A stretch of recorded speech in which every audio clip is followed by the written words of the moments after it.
Alright, we're going to look at inverses today. So what is an inverse relation? That is a relation that reverses another relation. So all that means is we have inputs, we have outputs. So the inverse of a certain relation, we switch the input and the output. So if we're going to use R for relation, we would write the inverse as R to the -1. Okay? So in this example here, we have a relation 0, -7, so on and so forth here. The inverse would be that we switch them. So instead of 0, -7, we would have -7, 0, 2, -1,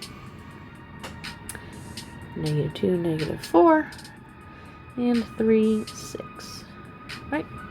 Right?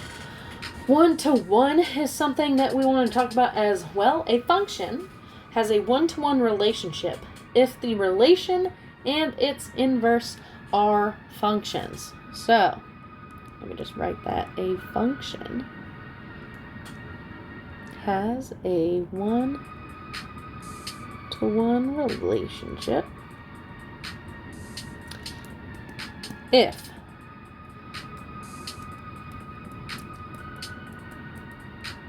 the relation and its inverse are functions. All right?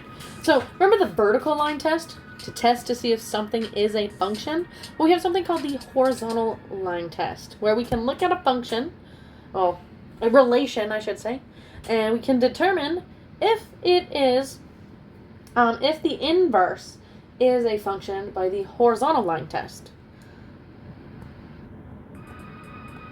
All right, so we will look at what that looks like. And both the relation and its inverse must be a function in order to be 1-to-1, kind of like I just said. So, determine if they are 1-to-1. Well, it's got to pass the horizontal and the vertical. So, vertical, it passes. Horizontal, it passes, so yes. Vertical, it passes, but horizontal, it does not. Vertical, it passes. Horizontal, it passes, so it is 1-to-1. Alright, so on and so forth. Boom, boom, boom, boom, boom, boom. Yes. This is a horizontal line, so no. This isn't a function to begin with, so no. Alright, inverse functions. Alright? So, very similarly to the relation, we would notate this as f to the -1 of x as inverse. Alright? Not all functions have inverse functions. So we can find the inverse, but that doesn't mean that because we can find an inverse that it is a function itself. Right?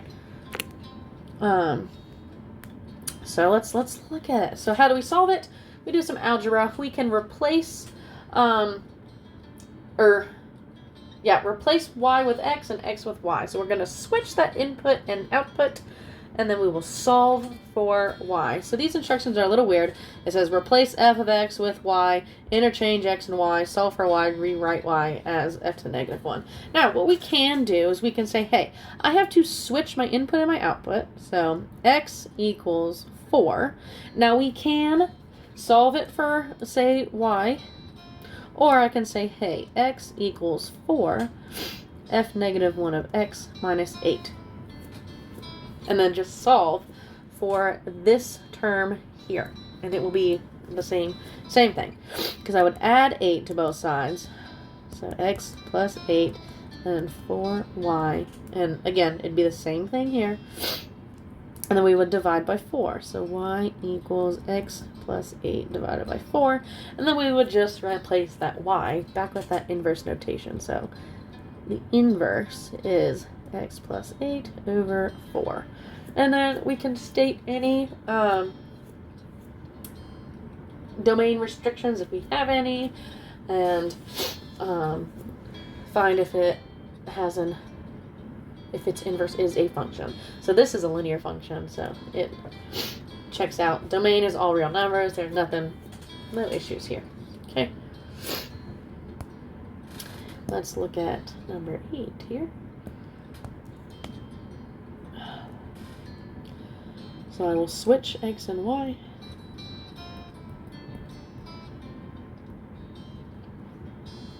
And solve for y. So I'll add 1 to both sides. I have to divide by 1/2, which is the same as multiplying everything by 2. So that becomes 2x plus 2. And I need to take the cubed root of both sides to get rid of that cubing. So, inverse is cubed root of 2x plus 2, right? And that's a cubic function, so there's no issues, or cubed root function, and there's no issues with domain there, okay? So, I'm going to use this as an example here. So this function is a quadratic. Looks something like this. The inverse is going to look something like this. So it's going to fail the horizontal line test as a function itself. So you could say, hey, I can't find an inverse because then it wouldn't be a function. So like we can still switch x and y. You can still do all the algebra. So let's do x equals y minus 4 plus 6. So I'd subtract 6 from both sides, take the square root, and then add 4. So potentially, we're not sure, square root x minus 6, and then I have to add that 4. So actually, when I am the one taking the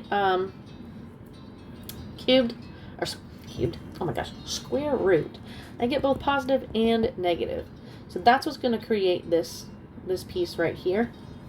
And so we could restrict it and say, hey, as long as this function here, we only take a certain part of it, then it would only take a certain part here, and it would be true. But because this as an equation is not a function, we would say, oh, we can't find its inverse because we have some issues.